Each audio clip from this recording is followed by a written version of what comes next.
প্রিয় বন্ধুরা, খুবই গুরুত্বপূর্ণ একটি ঔষধি গুণ সম্পন্ন গাছ নিয়ে আপনাদের সামনে চলে আসলাম। স্ক্রিনে যে গাছটি দেখতে পাচ্ছেন, এটি একটি গইজা আলুর গাছ। এগুলো গইজা আলুর বিচি।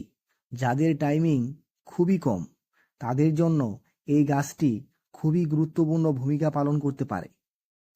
আপনি যদি টাইমিংয়ে খুব কম সময় পান, আপনি যদি টাইমিংয়ে খুবই দুর্বল হন, তবে এই গাছটি আপনাকে আপনার সমস্যাগুলো নিয়ন্ত্রণে বিশেষ ভূমিকা পালন করবে।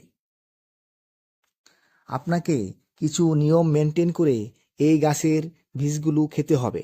আপনি যদি 10 দিন নিয়ম মাফিক এই গাছের বীজগুলো খেতে পারেন, তাহলে আপনার টাইমিং 1 থেকে 1.5 ঘন্টা হবে এবং আপনার এই খেলাধুলার যত ধরনের সমস্যা আছে সবগুলো দূর হয়ে যাবে নিমিষেই। তবে আপনাকে কিছু নিয়ম মেনটেন করতে হবে। কিভাবে খাবেন এই আলুগুলো?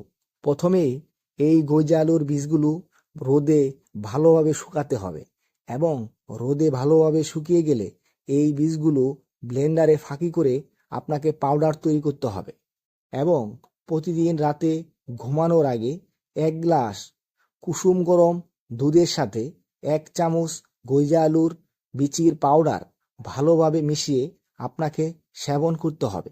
এভাবে আপনি মাত্র 10 দিন যদি নিয়মিত সেবন করতে পারেন, তবে আপনার টাইমিং 1 থেকে 1.5 ঘন্টা হবে 100% শিওর, নিঃসন্দেহে।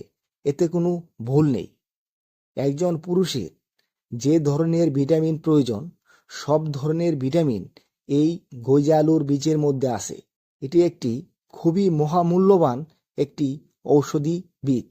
আপনি কোনো পার্শ্ব প্রতিক্রিয়াবিহীন আপনি এই বীজ সেবন করতে পারবেন। আপনি যদি এই প্রাকৃতিক ঔষধ ভুল প্রমাণ করতে পারেন, তবে আপনাকে পুরস্কৃত করা হবে। তাছাড়া আপনি যদি ওয়ান টাইম ঔষধ সেবন করে আপনার মূল্যবান কিডনি ড্যামেজের পথে নিয়ে যাচ্ছেন, তবে অবশ্যই এই আলু আপনি সেবন করতে পারেন। এই আলু সেবনে আপনার কিডনি অবশ্যই 100% ভালো হবে এবং আপনি একজন স্বাভাবিক মানুষ হিসেবে নিজেকে আত্মপ্রকাশ করতে পারবেন। আপনি মহাপুরুষ হয়ে যাবেন। আপনার টাইমিং 1 থেকে 1.5 ঘন্টা হবে 100% নিঃসন্দেহে। এতে কোনো ভুল নেই। ধন্যবাদ ভিডিওটি শেষ পর্যন্ত দেখার জন্য।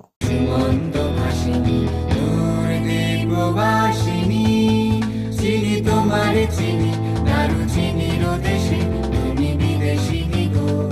সুমন্ত ভাসিনী দূর দীপবাসিনী।